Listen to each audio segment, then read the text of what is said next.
के साथ बालकनी पर खड़ी होकर चाय पी रही होती है और तभी उसके सामने वाली पड़ोसन अपनी बालकनी साफ करने के लिए आती है, जिसे देखकर आशा अपनी बेटी से कहती है, बेटा तू मुझसे सीख ले, ज्यादा दोस्ती हमेशा नुकसान देती है। हम तो किसी को अपना समझ रहे थे पर उन्होंने हमें कभी अपना नहीं समझा।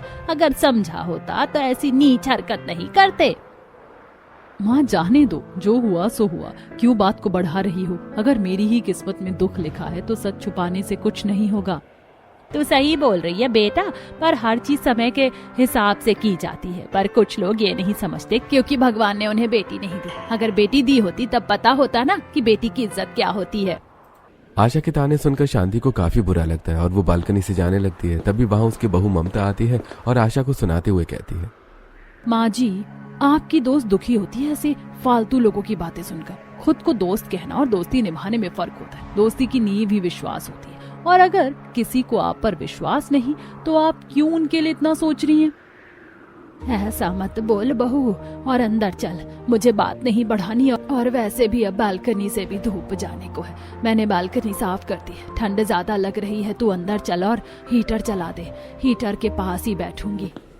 शांति और आशा के बीच पहले काफी अच्छी दोस्ती थी, पर एक छोटी सी गलतफहमी की वजह से दोनों की दोस्ती के बीच दरार आ जाती है। अब कुछ दिन बीत जाते हैं और जब पड़ोस में कुछ औरतें अपने घर के बाहर आग जलाकर बैठी होती हैं तो आशा बहन, तुमने तो ठंड बढ़ा दी। वैसे काजल बिटिया पिछले 15-20 दिनों से मायके में ही है। ससुराल जाने का दिल नहीं है क्या उसका इस ठंड में? अरे बहन, मैंने तुम्हें बताया तो था कि मेरी बेटी के ससुराल वाले उसे महारानी की तरह रखते हैं। उनके घर में अभी कुछ काम चल रहा है, इसीलिए उन्होंने मेरी बेटी को मायके भेज दिया और कहा है कि पूरी ठंड वो यहीं रहेगी, गर्मी आने से पहले चली जाएगी। पता नहीं बहन क्या सच और क्या झूठ। तुम कह रही हो कि तुम्हारी बेटी का सब कुछ सही चल रहा है, और मुझे सुनने में आया है कि बहुत जल्द तुम्हारी बेटी का तलाक होने वाला है। कमला बहन, लोगों का तो काम होता है अफवाह फैलाना। मेरी बेटी है और मेरी बेटी का तलाक होगा तो क्या मुझे पता नहीं होगा? और तुम्हें ये किसने कहा? और ये आशा बहन, तुम हम पर क्यों नाराज होती हो? तुमने जिसके सामने बोला उसने हमें बताया, और अगर बात उठी है तो झूठ तो होगी नहीं। और तुम चाहे कितना ही क्यों ना छुपा लो। अच्छा चलो ये सब छोड़ो और ये बताओ, आजकल तुम शांति बहन से नहीं मिलती और ना बातें करती हो। वैसे तो बालकनी में बैठकर तुम ना बड़ी बातें करती थी, एक दूसरे को खाना पार्सल करती थी। अब क्या हुआ? दोस्ती टूट गई क्या? बहन, मेरी तो इस मोहल्ले में सभी दोस्त है, और रही शांति बहन की बात तो वो कोई मेरी खास नहीं थी। हम दोनों की बालकनी एक साथ थी, इसीलिए कभी कभी बातचीत हो जाती थी। पर जिसने मेरी बेटी के बारे में झूठी अफवाह फैलाई है, मैं उससे दोस्ती तो नहीं कर सकती। अब तुम ही बताओ, कोई तुम्हारी बेटी के बारे में झूठी कहानी बकेगा तो क्या तुम उससे दोस्ती रखोगी?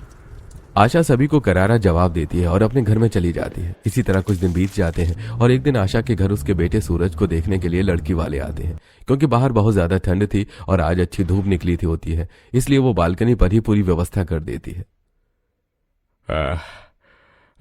आइए भाई साहब, इधर इधर बैठिए। बहुत ठंड है और आज इतने दिनों बाद धूप निकली है। धूप में अगर शादी की बात हो या चाय नाश्ता हो जाए तो क्या बात है। ये तो बिल्कुल सही आपने कहा भाई साहब। वैसे हम दोनों को ही एक दूसरे के बच्चे पसंद हैं और बच्चों ने भी एक दूसरे को पसंद कर लिया है, तो शादी की डेट तय कर लेते हैं। भाई साहब, बस पंडित जी आते ही होंगे, पंडित जी को आने दीजिए, शादी की तारीख भी निकल जाएगी। आप तब तक कुछ नाश्ता पानी तो कीजिए। आशा जानबूझकर अपने घर आए मेहमानों को बालकनी पर नाश्ता करवाती है। कुछ देर में पंडित जी आते हैं जो शादी की डेट निकाल कर चले जाते हैं, और ये सब देखकर काजल अपनी माँ से अकेले में बोलती है, माँ इतनी ठंड है, क्या जरूरत है आपको मेहमानों को बालकनी पर बिठाने की? तो नहीं समझेगी, मैं उस औरत का घमंड तोड़ना चाहती हूँ। कुछ दिनों में मेरी भी बहू आएगी जो उसकी बहू से लाख गुना संस्कारी और सुंदर होगी। बस उसे ही दिखा रही थी कि मेरे बेटे का रिश्ता लग गया है, और शादी की डेट जब तय हुई तो वो अपने कानों से सुन सके। देखा नहीं तूने, बालकनी पर खड़ी होकर बातें सुना रही थी। पता नहीं आशा, तुम क्यों इस दुश्मनी को बढ़ा रही हो। जो हो गया उसे जाने दो ना, और अपनी बेटी के बारे में सोचो। अगर काजल का घर नहीं सुधरा तो हम